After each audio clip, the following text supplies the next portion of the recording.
नमस्कार बच्चों, प्यारे बच्चों। आज हम 7th क्लास का फर्स्ट लेसन का पार्ट 3 ये करेंगे। पहली दो वीडियो मैंने आपको बताया कि किस प्रकार से 1000 वर्षों के दौरान हुए परिवर्तन हुए।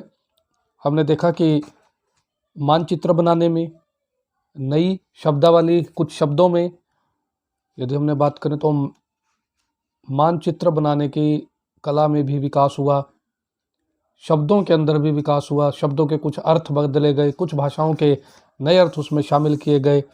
इतिहासकार पांडुलिपियों का सहारा लेने लगे, उनको एक नया स्रोत मिल गया, वो सिक्कों से जानकारी प्राप्त करने लगे, शिलालेखों से और स्थापत्य कला से भी हमें काफ़ी कुछ जानकारी प्राप्त होने लगी। इसमें हमने बताया आपको कि पांडुलिपियाँ किस प्रकार से लिखी जाती थी। फिर तकनीक के क्षेत्र में अगर हम बात करें तो इसमें देखा हमने रहट का प्रयोग किया जाने लगा।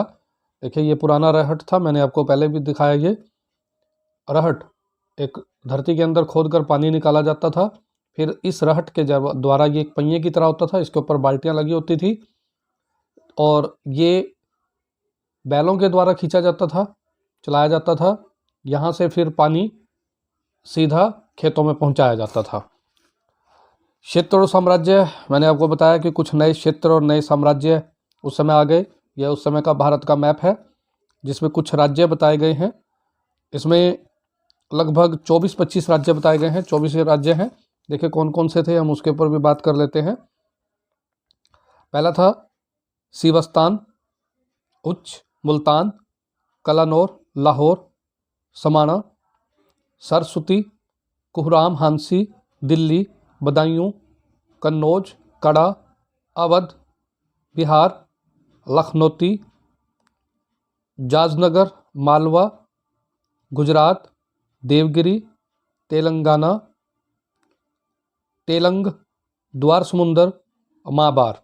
इसके ऊपर इनके पॉइंट लिखे हुए हैं, इनका नंबर इनके ऊपर दे रखा है। देखें ये सारे राज्य हैं जिनका पीछे नाम दे रखा है, इसमें आप देख सकते हैं।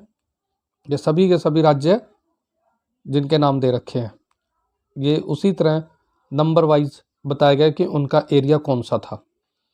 उसके बाद हम देखें कि धर्म के अंदर भी काफ़ी सारे परिवर्तन आए, पुराने और नए धर्म। हाँ जी, इतिहास के जिन 1000 वर्षों की पड़ताल हम कर रहे हैं, मतलब जिनके बारे में हम पढ़ रहे हैं 1000 वर्ष के दौरान, इनके दौरान धार्मिक परंपराओं में भी कई बड़े परिवर्तन आए।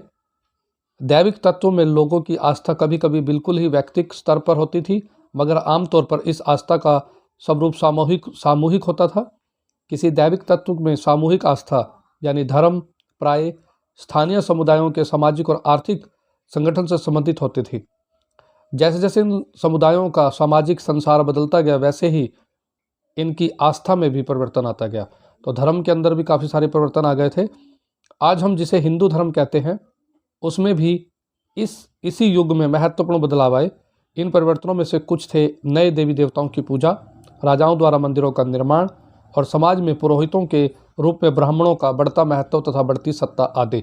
जो हिंदू धर्म है, तो इस 1000 वर्षों के दौरान 700 से 1750 के अंदर अनेक नए देवी देवताओं की पूजा होने लगी।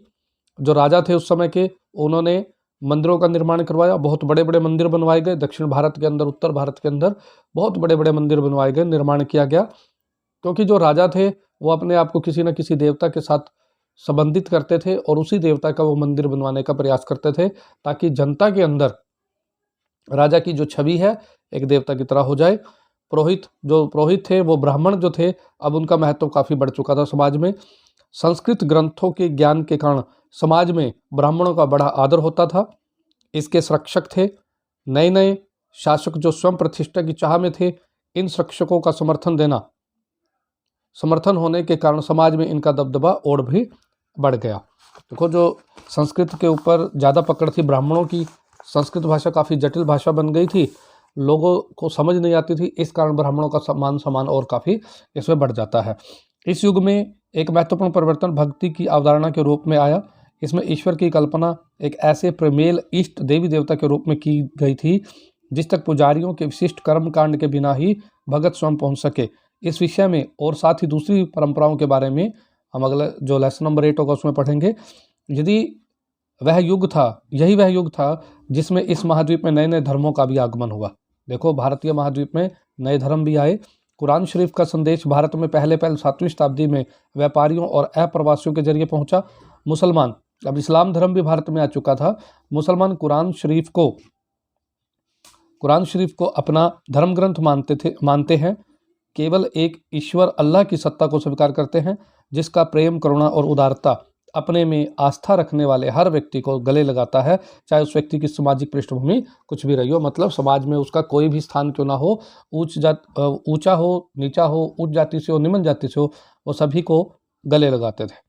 कई शासक इस्लाम और उसके जो विद्वान धर्मशास्त्रियों और न्याय शास्त्रियों अर्थात उलेमा को संरक्षण देते थे।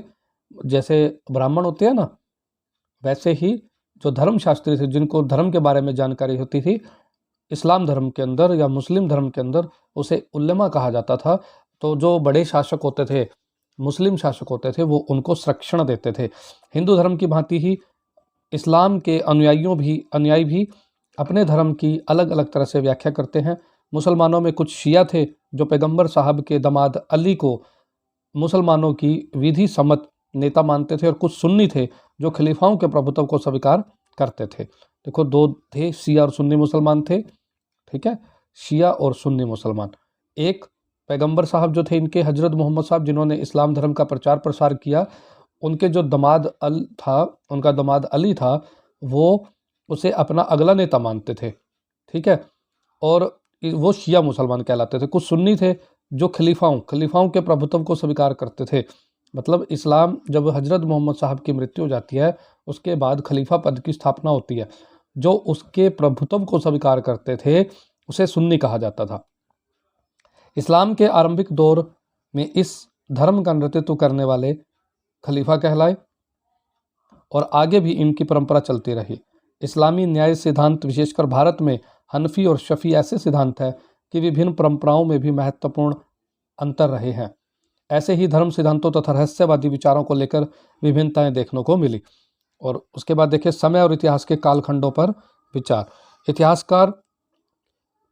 इतिहासकार समय को केवल घड़ी या कैलेंडर से नहीं देखते, यानी कि केवल घंटों, दिन या वर्षों के बीतने के रूप में नहीं देखते हैं। उनका नज़रिया यह है कि समय सामाजिक और आर्थिक संगठन में आने वाले परिवर्तनों को झलकाता है। यह दिखलाता है कि विचार और विश्वासों में कितना स्थायित्व रहा है और कितना परिवर्तन आया है।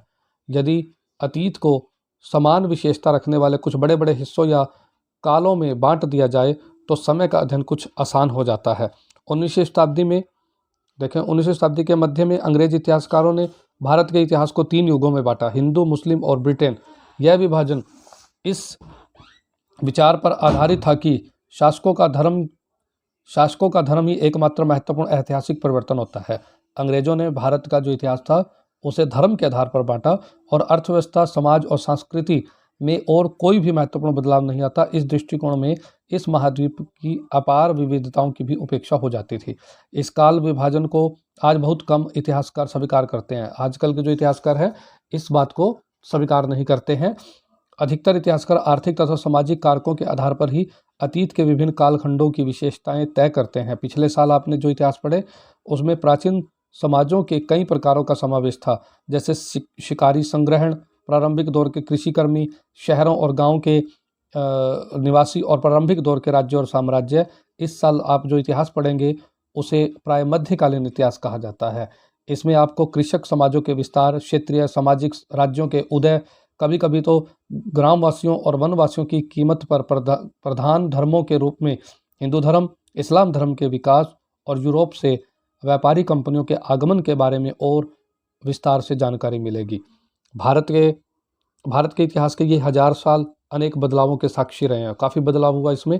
आखिर 16वीं और 18वीं शताब्दी 8वीं या 11वीं शताब्दी से काफ़ी भिन्न थी। इसलिए इस सारे काल को एक ऐतिहासिक इकाई के रूप में देखना समस्या से खाली नहीं है। फिर मध्यकाल की तुलना प्राय आधुनिक काल से की जाती है। आधुनिकता के साथ भौतिक उन्नति और बौद्धिक प्रगति का भाव जुड़ा हुआ है। इससे आशय यह निकलता है कि मध्यकालीन रूढ़िवादी था और इस दौरान कोई परिवर्तन हुआ ही नहीं। लेकिन हम जानते हैं कि ऐसा नहीं हुआ। इन 1000 वर्षों के दौरान इस महाद्वीप के समाज में प्राय परिवर्तन आते रहे और कई क्षेत्रों में अर्थव्यवस्था तो इतनी समृद्ध हो गई कि उसने यूरोप की व्यापारी कंपनियों को भी आकर्षित करना आरंभ कर दिया। इस पुस्तक को पढ़ते समय आप परिवर्तन के चिन्ह तथा यहाँ सक्रिय ऐतिहासिक प्रक्रियाओं पर भी ध्यान देते चलें और जब भी संभव हो इस पुस्तक में आपको जो पढ़ रहे हैं उसकी तुलना पिछले वर्ष पढ़ी हुई बातों से भी करने की कोशिश करें। जहाँ भी संभव हो यह देखें कि कहाँ क्या बदलाव हुआ और कहाँ नहीं, और आज अपने आसपास की दुनिया पर नज़र डालकर यह भी देखें कि और भी क्या कुछ बदला है, वैसा ही रहा है या फिर कुछ बदल भी गया है। तो देखो ये लेसन था और इसके जो क्वेश्चन आंसर है ये आपको अगली वीडियो में करवाए जाएंगे।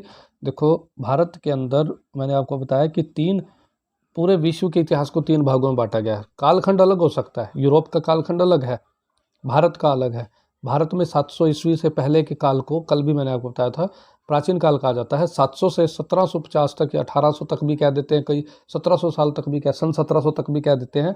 ये 1000 साल को मध्यकाल कहा जाता है। इस मध्यकाल के अंदर भारत के अंदर काफ़ी सारे परिवर्तन आए, अनेक राजा महाराजा बने, अनेक साम्राज्य बने, काफ़ी सारे उजड़े। तो भारत के अंदर काफ़ी सारी सीमाएं उसकी भारत की परिवर्तित भी हुई, अनेक नए धर्म भारत में आए, लोगों की सामाजिक जीवन बदला, लोगों की आर्थिक स्थिति बदली, लोगों के धर्म के नाम पर भी काफ़ी सारे परिवर्तन हुए और इतिहास लिखने की कला में भी काफ़ी सुधार हुआ। ये सारा इस लेसन में आपको बताया गया। ये लेसन बहुत ही इंपॉर्टेंट है खासकर भारत के इतिहास को जानने के लिए। तो इसके जो क्वेश्चन आंसर आपको अगली वीडियो में कराए जाएंगे। ओके प्यारे बच्चों, यदि आपको मेरी वीडियो पसंद आई हो तो इसको लाइक करें, शेयर करें तथा मेरे चैनल को सब्सक्राइब करें। आपको इसी प्रकार आपकी क्लास की, चाहे वो 6th हो, 7th, 8th, 9th, 10th, +1, +2 इन सब की वीडियो आपको मिलती रहेंगी। मेरे चैनल को सब्सक्राइब करें। ओके।